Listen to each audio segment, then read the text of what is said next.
Okay, hello everyone. Thank you so much for joining us today. Such an amazing time we always have when we come for these live sessions. My name is Busola and I'm your host. Um, quite amazing the kind of feedback that we've been getting in recent times. Thank you so much, everyone. We are very grateful. Um, I always like to say, let us know where you're joining us from. Just leave a word, leave a like. Let's know exactly where you're joining from. It's always an amazing time here at Àṣà Wa. So thank you so much again for joining. Again, my name is Busola, and I'm really glad to be your host for today's live session. So we've been on an amazing series in recent times. Um, it's called Modern Yoruba Proverbs into wisdom for modern children, and it's been such a joy to revisit some of these ancient and powerful proverbs that are made up the Yoruba culture and strengthened it for a very long time. Okay, if you have not seen any of those the previous ones that we've had, I want to enjoin you to kindly take a look. We had the part one, we had the part two, we had the part three, and this is the part four. Of course, the final show will be the part five, and then we would have wrapped up an amazing series of amazing proverbs that are um, you know very good for child raising. Can be applied in different ways, basically. So thank you so much. So before we proceed into, going into the session today, I have a very imperative announcement for you, and it's nothing else but what I've been bringing up in the last few sessions.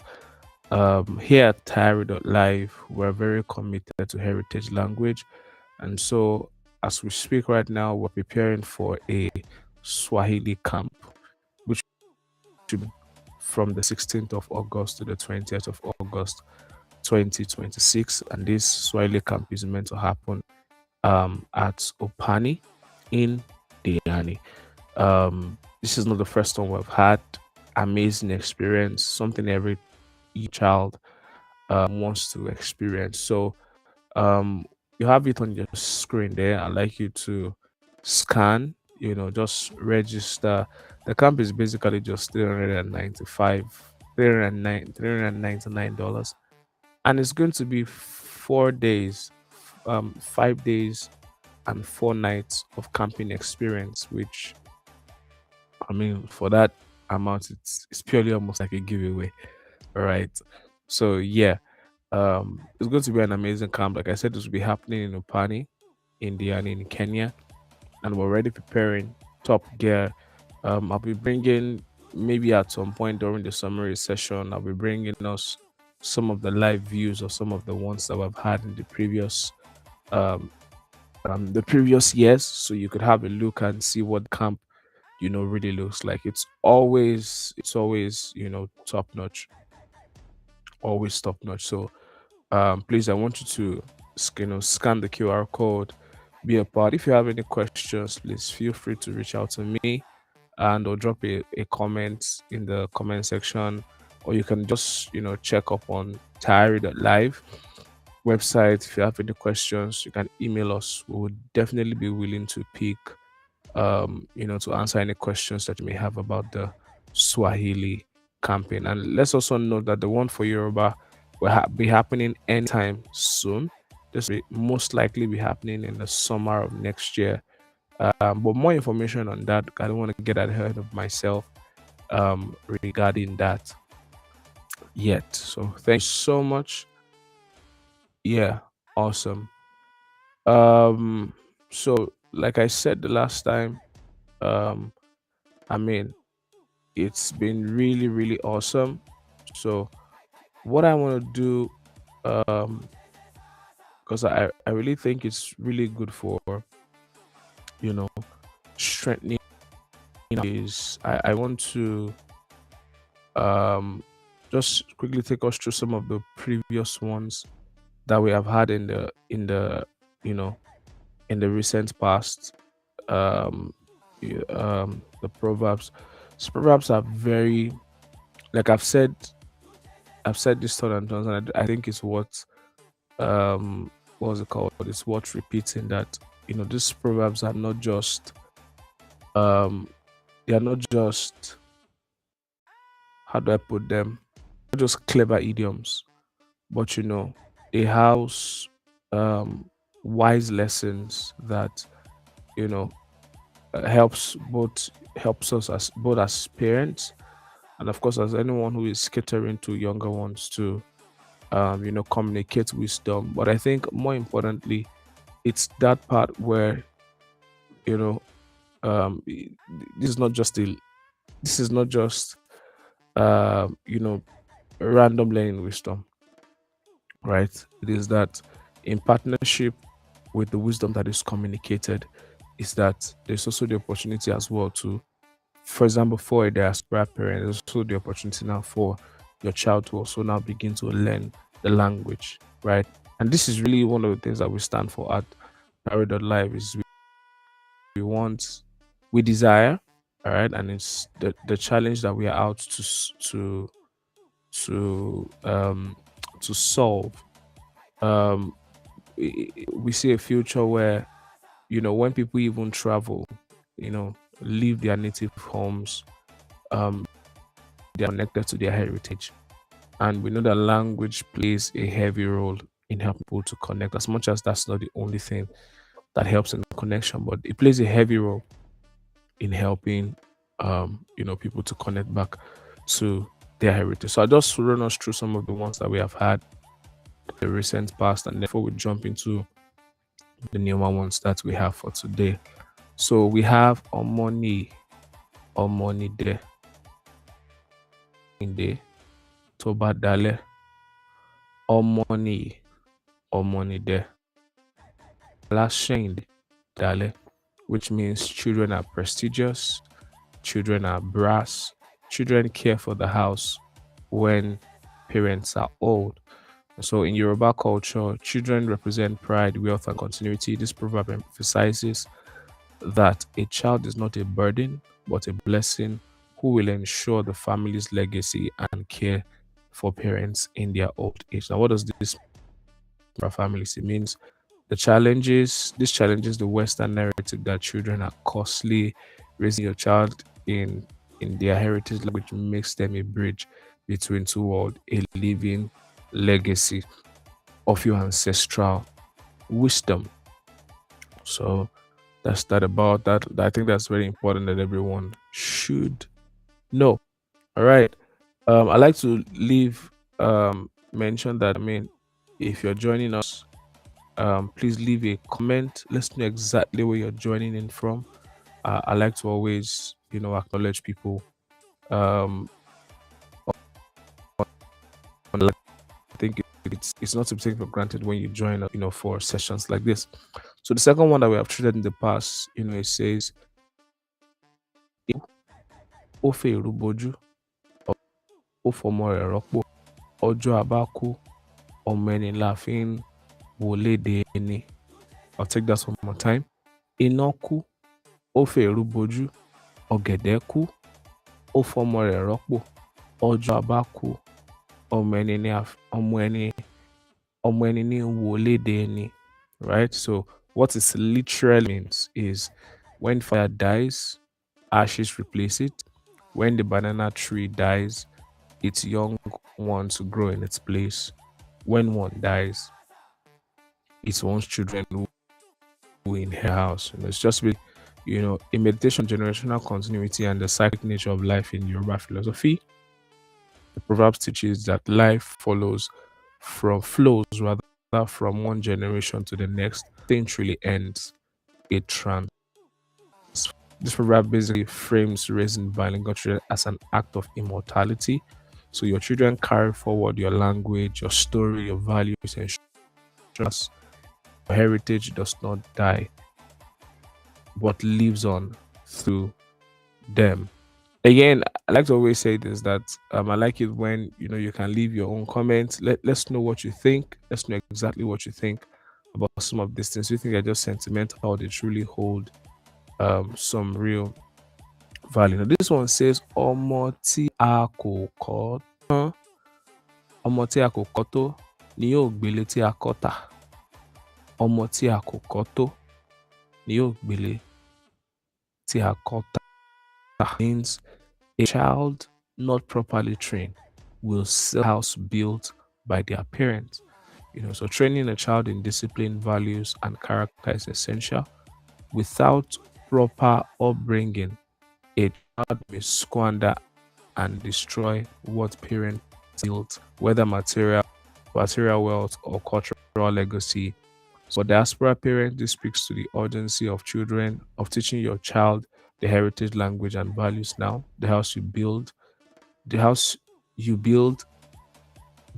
are building is not just a physical home, but a cultural identity. Without this training, your child may lose work preserve. So one more time, ọmọ tí a kò kọ́ tó ni yóò gbélé tí a kọ́ tà. That's very important. So, I'm not touching based on any exigencies. You can just, take a look at some of our previous, what's it called, our previous session. I took time out to really break that down, what it means, and all of that, basically. So we're moving on now on to the next one. The next one.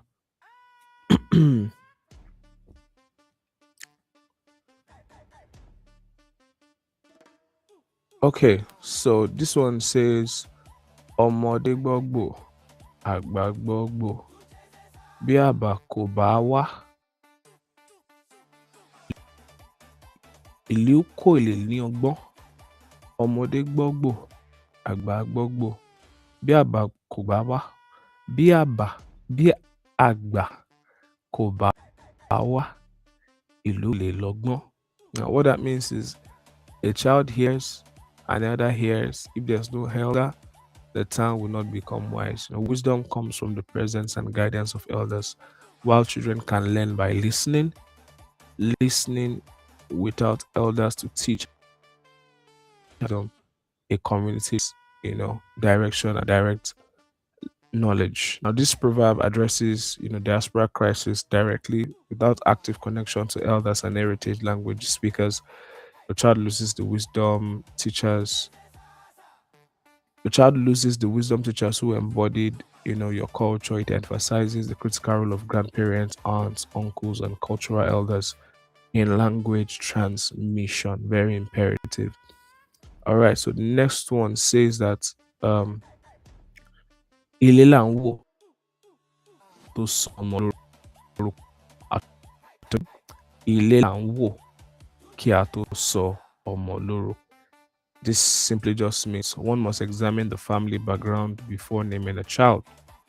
A child's name in Yoruba culture carries ancestral weight. The name connects a child's family history, honored ancestors, and cultural expectations. Choosing the name requires understanding and respecting these roots. So for diaspora children growing up with African names, this proverb validates the power of giving your child a Yoruba name and teaching them its meaning anchors them to some level to their heritage, an act of radical cultural affirmation in a world that often pressures assimilation. This is very, very important. So, like I said, I just did all of that to re-emphasize for the sake of, I do this a lot because of maybe like our first time, audience and all of that. So it's very important. So we're going to be proceeding now on to the next ones. And like I said, kindly leave a word in the comment section.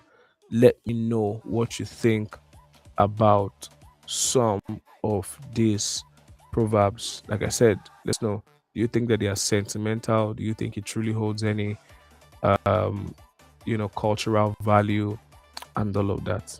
All right. All right. So this one says, maybe I should just touch base on the literal meaning first, and then I'll read the the actual proverb itself. So it says, "He who uses both hands to cover a river will have water through their fingers. Ẹni tí ó bá fi gbogbo ọwọ́ rẹ̀ pa odò, omi yóò tán lọ́wọ́ rẹ̀. Ẹni tí ó bá fi gbogbo ọwọ́ pa odò, omi yóò tán lọ́wọ́ rẹ̀." Let me take that one more time. Ẹni tó bá fi gbogbo ọwọ́ pa odò, omi yóò tán lọ́wọ́ rẹ̀. He who uses both hands to cover a river will have water run through their fingers, right? So this proverb teaches the futility of trying to control everything through force. Some things like water, like change, like time, can't be stopped by rigid control. Flexibility and acceptance are more powerful. Now, applied to parenting bilingually, this reflects a key truth. You can't force it to speak your language through punishment, control. Instead of creating spaces where the language flows, instead create spaces where the language flows naturally through games, stories, food, community. Let the language run through your life organically. And this is very, very important for every parent and everyone out there, both educators. This is really even the core of what we do at Tayari.live. When we say where heritage speaks, where there's fun, heritage language speaks. It has rarely worked. Let me not say never worked, because there are still sometimes where forcefully letting things trying to get things across sometimes doesn't work. But really, when it comes every one of us always attaches a certain emotion to the specific things that we learn, right? So, and you don't want your kids, when the thought or hearing the language of men, and the event or the emotion that comes to mind for them is how they were forced against their will to take the Yoruba lessons and all that. So we have tons. If you check our Instagram page, we have tons of ideas and wisdom for bilingual families on how to really get your children on board. And we've had people who have used our approach and they've seen different changes. So it's important that you don't apply force, right? Every parent needs to know this. Don't apply force, particularly when it comes to language. Like I said, I understand that sometimes there are things that just requires that you help the child gracefully gracefully with force overcome not being interested in the language or whatever it is that you would like them to learn. But I think important, as adage, this way speaks that you can't use force. You can't control everything, right? With force. Let me use the word with force. So a lot of times it really is just, I think it's that part of really, having that flexibility that really makes us more powerful, and particularly for children or for young chaps, that's really what get home for them. So really, is of course, every time we end the sessions, we always end with the practice can do to make these things second nature in the family. So I strongly suggest, as it is in the Yoruba culture, as much as there are many things that we know that children must learn, but those things are crossed with is not one of the recommended activities. And this is also one of the things that we hold on to here at Tayari.live. Okay.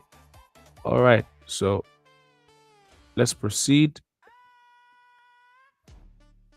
All right. Let's proceed. So the next one, it says, if a child wears adult clothes, it does not, he does not have adult wisdom. So, and this is this is a real one. Is a really powerful one. So the Yoruba adage says, "Bí ọmọdé bá bí ọmọdé bá láṣọ bí àgbà, kò lè ní àkísà bí àgbà.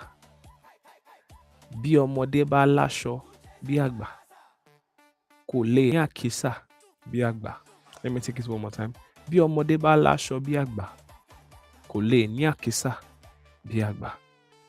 So wearing the outward appearance of adulthood does not guarantee wisdom. Children develop understanding through time, experience, and teaching, not overnight or through imitation. So, for diaspora kids who may seem grown by Western standards, independence, success, school, material consumption, this is important to know that true maturity comes from cultural grounding and ancestral knowledge. you know Language learning is part of this deeper wisdom building, basically.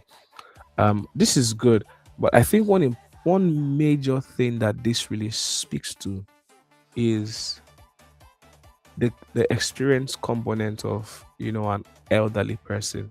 you know the three major pillars that the Yoruba culture holds on to firmly is respect, you know, community and interconnectedness. And then, so we have respect, community and interdependentness, and then humility, right? These three things are very core. A lot of things that the Yoruba community exalts are really around all of this. So um another way of saying this, actually, in literal terms, is saying, if a child has a lot of nice clothes, you can't have a lot of rags like the others. So rags talks about like older experiences, stuff that you have done in the past that has made you become wiser. You understand? And it's true. It's true. This plays a huge role, of course. I mean, when you're having conversations with your younger folks, you let them know, because I know that it's something with. I remember, when growing up myself as a teenager, just always wanting my parents to feel like I know what I'm doing. Just leave me alone. I know what I'm doing. But that is not always true. It's not always true. And you know, in moments when you try to get this point across to um you know the younger folks or your children, you can use these proverbs, when you're trying to let them know that, oh, you know um Toluwani, don't do this. Toluwani, mashikine, and they go, mom, I know what I'm doing. You can just chip in the program and say, Bi omode ba lasho bi agba, ko le lakisa bi agba, o. Ko le lakisa bi agba," which is very, very true. Right? The experience, and I think that's really the value of life. I mentioned as well too, one of the things as well, so I think I didn't mention this, that Yoruba culture is big on is mentorship through that interconnectedness. It's always, mentorship is big. Is well, the Yoruba culture is really big on mentorship. Just always ensuring that, I mean, things don't, you don't leave children alone to figure things out on themselves. At some point, of course, you force them into that, arena of maturity to try and get things done by themselves, right? But it always comes with some measure of um, deliberate guidance, and this is one thing that the Yoruba culture is known for, right? So it's very important. And again, like I've often said, using these proverbs when you are communicating with these young lads, um, because now you're using them in scenarios that are that are really touching the core of the emotions. Maybe like I said before, they deliberately want to have their way on something, and then you're making it clear to them that there is a better way around it. And maybe they want to insist. Of course, you can just go that direction. Your mode bala shobiagba, ole lakisa biagba, right? Of course, they are curious. Daddy, what does that mean? Mom, what does that mean? Then you can make it clear to them. I mean, if you have a lot of nice clothes, or you have gone through a lot of things that I've maybe gone through, there are some things that makes me more experienced than you. All right. So that's what that is. So let me take that one more time for the sake of our non our non-Yoruba speaking community out there. So it says, Bí ọmọdé bá láṣọ bí àgbà, kò lè ní àkísà bí àgbà. Very imperative. So yeah. Let me know where you're joining in from. Kindly leave us a comment. Let me know. I mean, what are your thoughts? Do you think some of these proverbs are really worth holding on to? Or do you think, I mean, do they really hold any cultural value? Do they really hold water that one can drink from? Or I mean, it's just something that one should do away with and all that. Let me know your thoughts in the comment section. It will really be great to hear from you. Okay, so let's proceed on to the next one. So this one says, let the slave know himself as slave. Let the pawn know himself as pawn. Let he who is born of good character, blessed by God. Let me say that again. Let the slave know himself as slave. Let the pawn know himself as pawn. Let he who is born of good character know he is blessed by God. That's what should be there actually. Kí ẹrú mọ ara rẹ̀ lẹ́rú, kí ìwọ̀fà mọ ara rẹ̀ ní ìwọ̀fà, kí ọmọlúàbí mọ ara rẹ̀ lẹ́rú Ọlọ́run. Let me say that one more time. Kí ẹrú mọ ara rẹ̀ lẹ́rú, kí ìwọ̀fà mọ ara rẹ̀ ní ìwọ̀fà, kí ọmọlúàbí mọ ara rẹ̀ lẹ́rú Ọlọ́run. Let's take that one more time. Kí ẹrú mọ ara rẹ̀ lẹ́rú, kí ìwọ̀fà mọ ara rẹ̀ ní ìwọ̀fà, kí ọmọlúàbí mọ ara rẹ̀ lẹ́rú Ọlọ́run. So it simply means let the slave know himself as slave, let the pawn know himself as pawn, let he who is born of good character know they are blessed by God. So this proverb basically emphasizes, self-knowledge and accepting one's place in the world. The concept of omoluabi, meaning a person of good character, is central to Yoruba ethics. I've said this time and time and over again that the matter of respect, humility, good character is core. Is core. Is core. Well, I can speak for the Yoruba culture, but I think even with respect to to us as human beings, I mean, it takes someone to be really evil to resist someone with a good character, because good character is very attractive at every level, very attractive. And this is really, like I said, it's core to the Yoruba community, but let me not overstress that. So true strength comes from knowing who you are. That is very powerful. You only show what you know. You only show what you know. A lot of the things that we see people do that naturally occurs to us as, why is this person not knowing that there's a challenge with this? It's basically a feedback to us that there are gaps in their knowledge base. Of course, now speaking in scenarios where our examination of those events are actually correct and not just a personal bias. All right. It's just we always show what we know. It's how it works. No one can act outside of what they know. All right. So it's true, and it's true that true strength comes from knowing who you are. Um, not to I want to be very careful with this example around, opulence, royalty and all of that, because I know not too many people have those privileges, right, to come from homes where, but again, the overall idea is you can see how the children of a person who comes from a very well-to-do family, you can see the difference in their approach to life. You can always see the difference.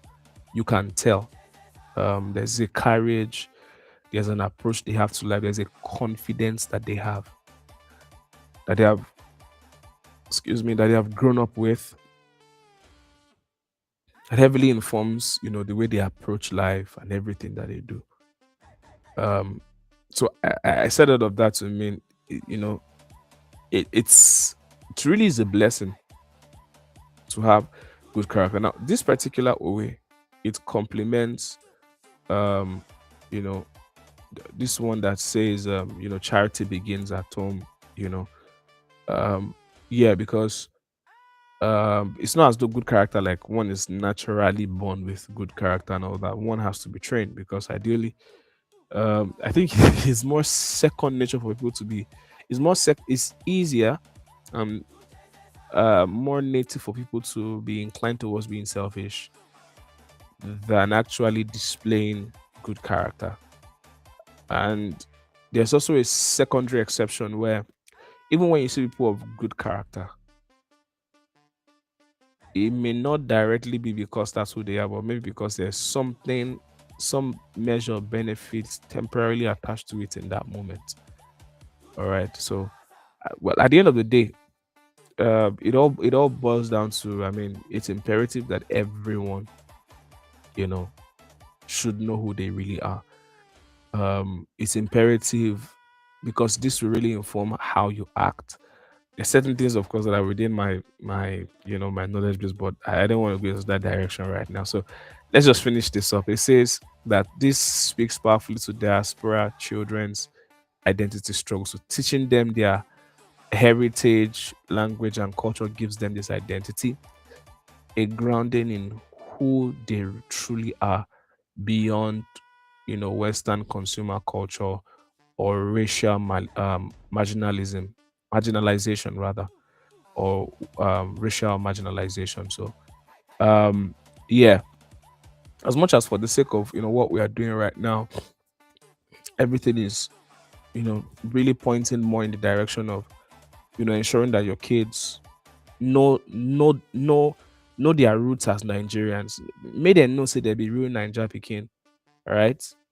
Um, but on a broader level, it's also very important because when they get into those spaces where people begin to strangely act towards you because of your color, strangely act towards you because of your name, maybe the food they brought to school or something, you know, knowing who they really are in that moment will really help them to be able to overcome the low self-esteem, the danger of low self-esteem that occurrence or those occurrences can communicate to them as young folks that they are. And I don't even think it's just for young folks because um, rejection for anybody at any level is not a good thing. And I think, as much as, of course, everyone is advised to, you know, grow beyond these things and show some level of maturity and all of that, but you still have to deal with that feeling of, I'm not needed here, I'm not wanted here, or there's something that I have that every other person is using as a basis for saying, I don't belong amongst all of them and all that. And that form of rejection, I can even speak particularly for, teenagers because I know things like that easily touches touches touches base for their emotions and all that. All right. So you don't want a scenario where they get into those places because you will not always be there with them every single time. You can't be everywhere they go. And it's important that they can still stand head high, shoulder high, you know, when they are taking whatever they are doing. I mean, I don't even just want to narrow it down to just schooling alone because again, I've not lived in the Western community before, so I really cannot tell, how. terrible these things are. But of course, we've seen movies dedicated to these things. We've seen even in sporting events, say no to racism and all of that. So it means if those statements could be boldly um, addressed at those levels, it means it's a serious problem in society. It's a serious problem in society. So it is important. All right. Let them know that they are blessed. It's not a default that their color is black. It's not a default. And again, let's also clarify this, because I don't want a scenario where someone listening in, maybe they are not even Nigerian, and they just want to be interested in what African culture is about. Let's get this clear. This is not about comparison, but this is about addressing an issue that has existed before now, both on the grounds of the racial issue, self-esteem, and also more importantly is the part of helping those who the young kids who are not born in their native land, to really be proud that that's their ancestral lane. That's the ancestral lane that they come from, because at any point in their life, that which of course we encourage, that parents should let them know at the initials. They shouldn't have to be the one to figure out later on in the long run, like most Black Americans are doing in recent times, right? They should know everything, their names, the food, everything should already just tell them that, look, we moved down here. We did not start our life here. All right. Everything should tell them, just as the means to keep them connected to their native language. Again, like I said, this is not a basis for comparison or saying one nation is bad. No, that's not it. That's not it. This proverb specifically addresses how important it is for you as a parent to let a child draw strength from who they really are. And it's not that when they get into a separate environment, they then begin to feel um you know they feel like a misfit. Yeah, they shouldn't feel like a misfit for who they are, right? And all of that energy, all of that training is going to come from you as the parent, entirely as the parent. All right. So that's that about that. So let me go over that again. So it says, Kí ẹrú mọ ara rẹ̀ lẹ́rú, kí ìwọ̀fà mọ ara rẹ̀ níwọ̀fà, kí ọmọlúwàbí mọ ara rẹ̀ lẹ́rú Ọlọ́run. I'll take that one more time. Kí ẹrú mọ ara rẹ̀ lẹ́rú, kí ìwọ̀fà mọ ara rẹ̀ níwọ̀fà, kí ọmọlúwàbí mọ ara rẹ̀ lẹ́rú Ọlọ́run. All right. Before I proceed, because I think that will be the exhaustive, those will be the three that we're going to be touching in this session. But before I proceed to then the other part of today's live, I quickly want to re-announce one more time that currently we're preparing for an amazing Swahili camp, and you don't want to miss this. This is a Swahili camp, and it's going to for kids, 5 days, 4 nights, intensive, immersive camping experience. Fun environments where kids can learn Swahili, learn the language, and still have great fun, right? And we want everyone to be a part of this, as much as we're entering into the holiday season. And I think it is great that you plan this for your kids. It will definitely be an experience that they want to have. It will be happening in Kenya at Upani in Diani. So I want you to note that down. To be happening in Upani in Diani. I'm going to be bringing some of the camping videos of the previous experiences to us in what's it called, in the other lives that we're going to be having. But scan the QR code, it will take you to the form where you can register. The camping is just $399, and trust me, you can't get this anywhere. For 4 nights and 5 days of hosting kids, we're gonna have amazing experiences, the camping experiences and all of that. You can't get this anywhere. It's it's the blessing that it is. Let me not say more than that. So, and in addition, there is a special arrangement around this, that if you're paying between now and the 31st of July, which happens to be next week Friday, you're going to be getting 20% discount off. Please also note as well that you can do $100 deposit at first, and then ramp up the payment as we get closer to the date as well, because we understand that there's some people who want to, just make their commitment and then pay instrumentally. So there's also room for that. So you will know. So Swahili Camp, 16th of August to 20th, 5 days and 4 nights, immersive Swahili camp. Amazing. So please share also with every other uh, parents that you know would want to have this for their kids. It will be an amazing experience. Trust me. We have tutors, we have facilitators on ground who are well trained to see to it that it's an unforgettable experience. Um, so that is that about that. Okay, so now we're getting to closing up for today.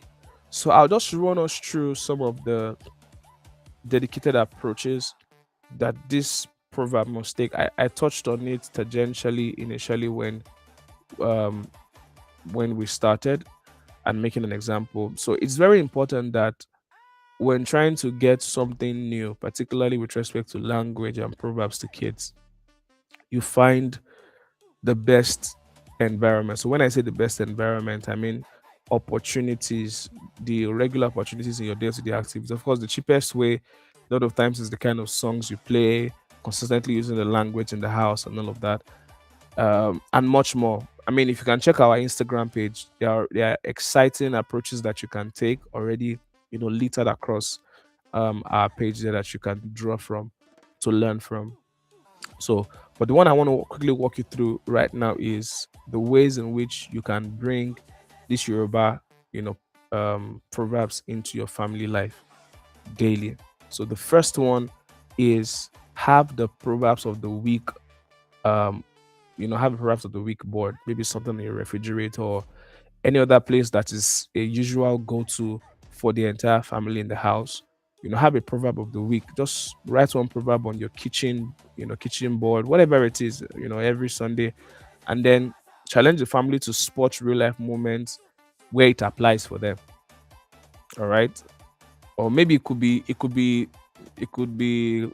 maybe anyone that you have actually even used before, and then just ask them to recite it. You get, and also I think one of the things I must also approach this particular proverb of the week thing rather, is incentive. Ensure to give incentives to all of, no matter how small the incentive is, and sometimes it doesn't have to necessarily be a monetized incentive. Just think something that really touches base on your own child's emotions. So just think through it. All right.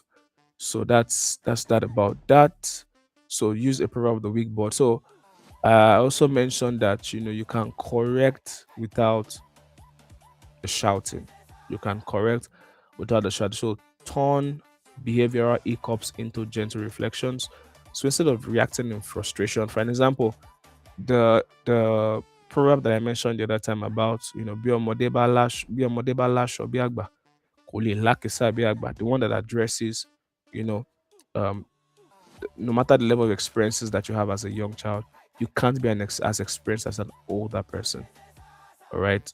If this is not even talking about enlightenment now, but we're talking about experience. There are certain things that they've seen and all of that. So in situations like that, when you want to bring them up to speed as to something that you feel they're not making a good decision about, you know, in a gentle tone, you can go, Shion. Maybe your son's name is Shion. Shion. Bí ọmọdé bá láṣọ bí àgbà, kò lè lákìsà bí àgbà. I'm not saying these things because I want to take away fun from you or because I don't want you to have your way. All right. So you can use that approach over and over and again, because what this will really do for them is you would always have multiple opportunities to correct your kids because they don't know many things. Even adult kids. So when I say adult kids, I mean in scenarios where maybe you are 60 or you are 70, and then your child is maybe 35 or 34. There will still always be scenarios to correct of course, a 35-year-old child is an adult, right? But it's still an out. It's still what you call an adult child, in the sense that there are still things that they will still need to draw from you as an older generation to navigate theirs, right? So the wisdom there is that when you are communicating those uh, reservations to them, or the suggested adjustments that they need to take, you incorporate these adages. I mean, instead of the shouting and all of that, I think this is very, I mean, native to every parent, particularly when there's been repetition, repetition, repetition. So, but yeah, I think if you do this over time, they will notice the pattern. And then, good thing is, I always buttress when bringing us these tips, is it's a two-way advantage. You communicate wisdom to the child, and then you also give them opportunity to learn the language as well too, because the adages don't change. They hear it over and over and over and again, and so it just creates a neural pathway in their mind, and one of these days they may also even try to use it on you. And that's one great thing I love with kids. you know they just use the adage back, when they want to maybe get back at you or something. Also, you know how kids can be very, very funny. But yeah, so that's that about that. So let's proceed on to the next one. So the next one is for bedtime storyteller. So tell bedtime stories where um where those adages, or those owe rather, were like the bottom line of the entire story. Correct. So, for example, we have a particular adage that says, which we've touched based in the first part, says surulere, which means patience has its reward, or patience is rewarding. That's what it means. Surulere. You can check our first part series on this um Yoruba Proverbs, ancient wisdom for modern children. You can check it out. You would see quite a number of other proverbs that I've touched base on. So, so you know, talk stories, recite, just walk them through stories where, again, so like, are you sure you think I have time for this? Again, at the end of the day, it has to be deliberate. If we leave everything to our convenience, if you leave everything to your convenience as an instructor or as a parent, um, you would also they would also miss out eventually, because everything that we all know right now that we have some measure of mastery in, somebody was deliberately programming us in that direction, deliberately, right? So I know you may feel like, I mean, I don't have time for bedtime stories here and all that, but hey, you know why you're doing this, right? You want your champ to be intimate with the language that um is 5 and 6 with your heritage. So it will take a lot of deliberate effort. You just have to do everything to see to it that you know every opportunity that you can get to bring the language home, to bring it home, to make it, to bring them closer to it. You just do everything that you can. So that's my advice. Again, I understand fully well that I've had one or two occasions where people came up and say, this bedtime story thing is not really something that they feel it's realistic, and I understand, right? Because we're in a very digital age right now. Most parents just want their kids to go to bed so they can go back to what they are doing. All right. But again, you have to be very deliberate. We can't leave everything to chance, particularly on this part. So every opportunity we see, or we know that um you know the child's emotions would always be attached to, should be that opportunity that we just used to getting these things across to them. So I mean, basically that. So connect abstract wisdom to fun narratives and make it unforgettable. That's your responsibility, as much as you can. It works actually. A lot of times, until you try these things, you really do not know how well it works. So you have to give it a shot, give it a trial, and then you see you know the the benefit. So yeah, this one has always proven to work. Proverb matching game night or something, or in your games, family games. I think every family should have game. I think every family should have game nights, because amongst the many things that connects people, you know, with the recent World Cup, just the World Cup was just recently, you know, done with. And imagine the number of people around the world who have connected because of that event alone. That's one thing that sporting does, or I mean anything game and all that. It just connects people. It connects people. You can imagine people from literally, of course, all over the world. Either people from the countries that made to the World Cup or those that didn't. I know Nigerians that actually even took their time out and said they wanted to be there. Because it's become a cultural thing for them and all that. So games has always proven to be the best way to connect people, right? So if you can deliberately take advantage of this, so have proverb matching night, game night, simple. Just and the good thing about it is, I mean, you can use AI to generate any of those things right now. Maybe I think at some point, now that I have mentioned it, I may bring this up maybe in one of the lives and just help some of our parents walk how you can walk through it, so you don't have to go through the rigor of having to look for proverbs and then the rigor of having to make them look good and all that. So I'll just teach you exactly how you can go about generating the proverbs, and you can use them with your family. All right. So, but the idea is simple. Just create a simple memory card game. The Yoruba proverbs on one set, the English meaning on the other set, and then just make the learning very competitive and interactive. Again, like I said, make these things incentivized. If you don't, it's not going to, well, maybe it's not going to work, right?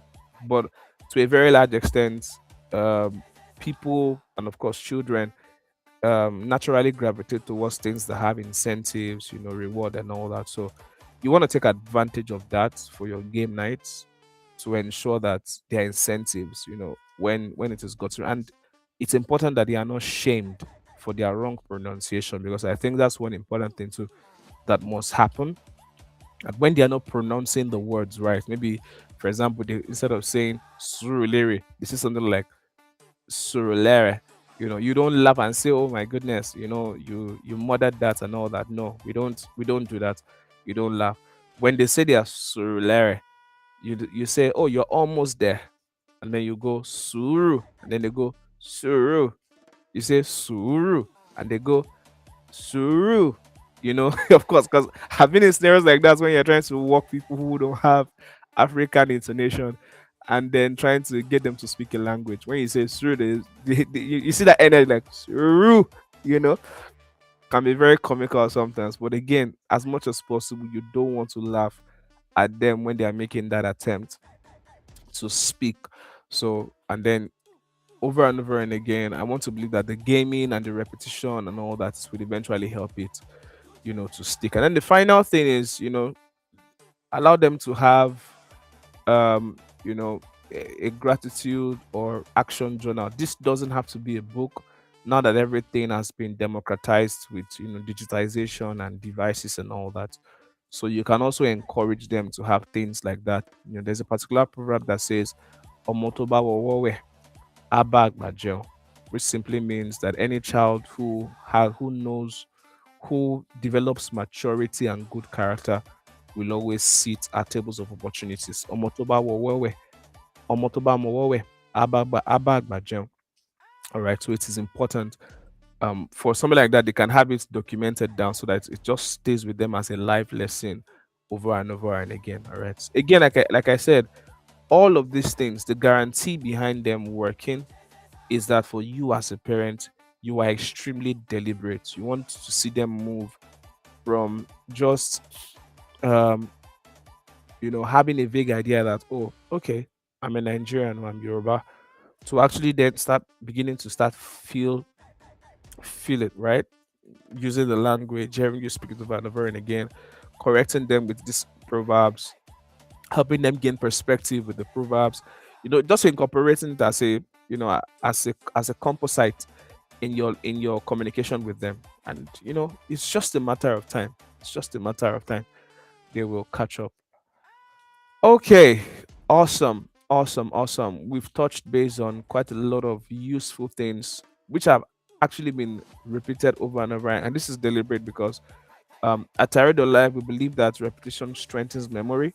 And this is the reason there are certain things that you will hear us say over and over and again, because we don't just want to move on in a hurry over those points in the name of fresh things and all that, because we know that these things work. They just require a lot of repetition. They require, even when I say require a lot of repetition, not just for the children who are going to be learning the language, even for the parents who are going to be walking, children through that path of learning the language.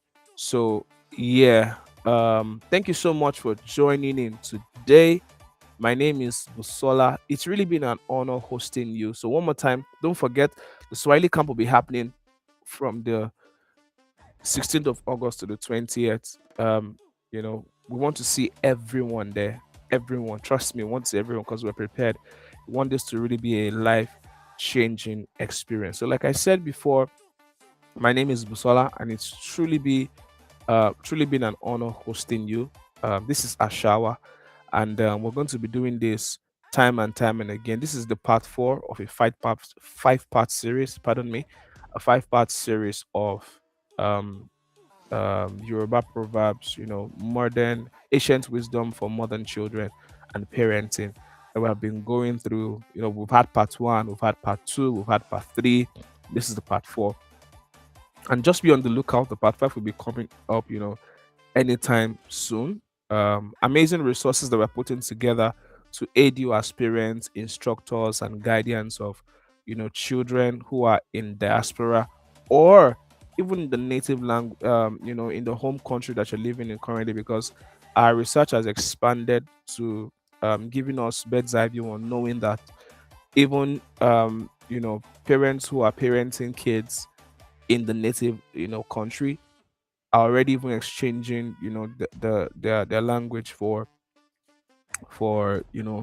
the foreign one, because maybe their jobs, their school, and every other thing requires that their mode of communication should be basically English. I think really the one we are really at let me use the word in competition with here right now, but that will not be the right vocabulary. We're not in competition, but the language, of course, the global language right now for the standard language of communication right now is English globally, right? So all of that is to say that, I mean, everybody is going that direction, because your job, you need English on your job, you need English in your exams, traveling out, and all that. So we totally understand the necessity for being bilingual, and that's why this is not saying you should stop speaking English. That's not what we are saying at Tayari.Live. We're saying there's opportunity around being bilingual. There's a huge opportunity knowing how to speak two languages, the connection it offers you to your native um, native home, and then of course the exposure it gives you into the culture of the Western world as well too. So that being said, thank you so much for joining in today. It's always an honor to host you on Àṣà Wa. Àṣà Wa means our culture, our heritage. That's what it means. And this is brought to you by Tayari.live. You can check us out, check our website out at www.tayari.live, right? You can check us out. That's the link to the website there. We have amazing lessons, and they're entirely gamified experiences. I think for now you have that privilege of 20 minutes per day, just to have that experience of what the entire website feels like. How it can help your kids or help someone around you. So take a look. Really, really amazing stuff. I mean, I'm privileged to be part of one part of the team that came up with that, and I can tell you, it's really tailored for transformational learning and interesting experience in itself. So, take a look, and of course, do well to give us feedback, any requested features, anything you feel should be on the website that can also make your experience better. Will definitely be willing to look into it. So thank you so very much. It's been an honor hosting you. My name is Busola, your host, your proud host. So we'll be seeing on the part five of Yoruba Proverbs, ancient wisdom for modern children. You have a lovely, lovely rest of the day. Bye.